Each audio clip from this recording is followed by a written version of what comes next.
السلام عليكم ورحمة الله وبركاته، ازيكم عاملين ايه؟ يا رب دايما تكونوا في احسن حال.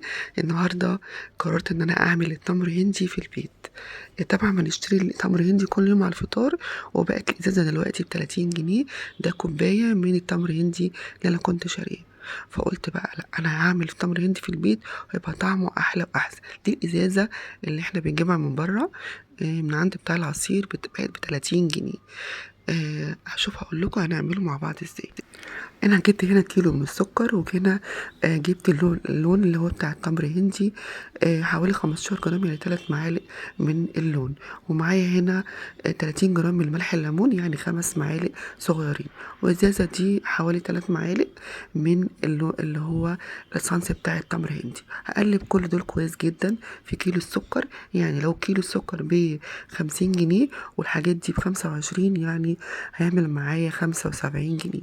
الكل ده هقلبه كويس جدا لغاية ما كل اللون والاسانس وطعم والملح الليمون يدخل كله في قلب السكر. هيديني اللون الغامق اللي انتوا هتشوفوه دلوقتي. هو ده بالظبط، ده اللي بيعملوه بتوع العصير بيعملوا نفس المقادير دي بالظبط. لكن طبعا انتي بتعمليه بنظافة وطعمه بجد لما تجيبوه. وخلوا كده ازازة من اللي تشتروها من بره، واعملوا بقى التمر هندي في البيت، هتلاقوه طعمه مختلف جدا وحلو قوي قوي. طبعا الولاد بجد كانوا طبعا بيحبوا تمر هندي من بره، وبنجيبه كل سنة. المرة دي قررت نظرا للأسعار اللي بقت غالية كل حاجة بقى دلوقتي نجيب تمر هندي وسحور مصاريف جامدة جدا طول اليوم، ده غير الأكل.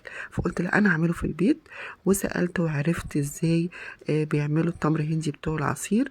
فسألت عطار وقال لي المقادير بالظبط. الكيلو سكر، المقادير اللي قلت لكم عليها ديت محدش هيقول لكم عليها خالص، علشان طبعا بتوع العصير بيعملوه بيبيعوه. بقى الازازه السنه اللي فاتت كانت بنجيبها ب15 جنيه، السنه دي بقت ب30. دلوقتي الكميه دي هتعمل لك حوالي 6 ازايز، يعني 180 جنيه. هتوفري حوالي 105. ان التكلفة دي هتوقف علينا ب75 جنيه. ده كمان لو السكر كان ارخص هتبقى اقل من كده بكتير. فطعمه حلو جدا، اتمنى طبعا تجربوه. لو لسه طبعا انتوا اول مرة تدخلوا القناة بتاعتي، اتمنى تاخدوا جولة فيها وتشتركوا في القناة وتفعلوا الجرس للكل عشان ان شاء الله يوصل لكم كل جديد من عندي. ده اللون اللي احنا هنحصل عليه بعد ما نقلب كل المكونات مع بعض، هيبقى بنفس اللون ده.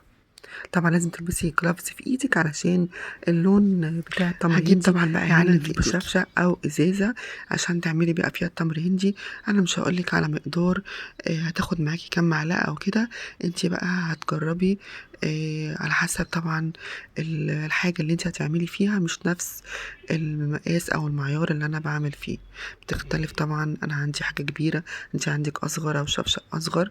فهتاخدي بقى، انا حطيت هنا حوالي 10 معالق في المج ده. تمام. آه، فطبعا كل ما تقلبي بحط هنا حوالي، حطيت 10 معالق لغاية ما حسيت ان اللون التمر هندي تقل معايا. هو ده اللي انا عايزة اوصل له، نفس التقل. يبقى ما يبقاش خفيف عشان يديكي طعم حلو، يديكي طعم المزازة بتاع التمر هندي. بصي كده. لكن لو خفيف مش هيبقى معاكي تمر هندي، هيبقى طعمه وحش جدا ومش حلو. فتخليه يبقى مظبوط. وطبعا ممكن بقى ايه، تعمليه بعد الفطار علشان وتحضريه من بالليل علشان تعرفي توصلي للقوام اللي انتي والطعم اللي انتي عايزاه. انا خلاص كده انا عملته بقى بالشكل ده. دي بقى لكم كانوا شويه فاضلين من الازازه اللي احنا كنا جايبينها امبارح ب30 جنيه الازازه.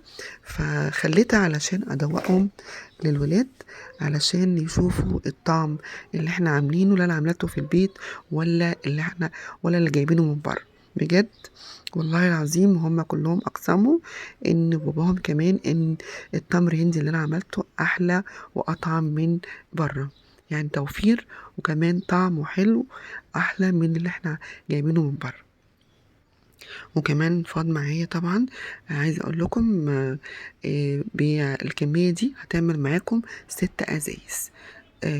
توفير ونضافة وطعم حلو جدا. هشيلهم بقى في كيس وحطهم في التلاجة او في درج من بتاع المطبخ، وكل يوم بقى تعملي منه. بقى عمل معايا الكمية دي. ادي بصوا شايفين لونه، هو ده اللون اللي انا عايزة.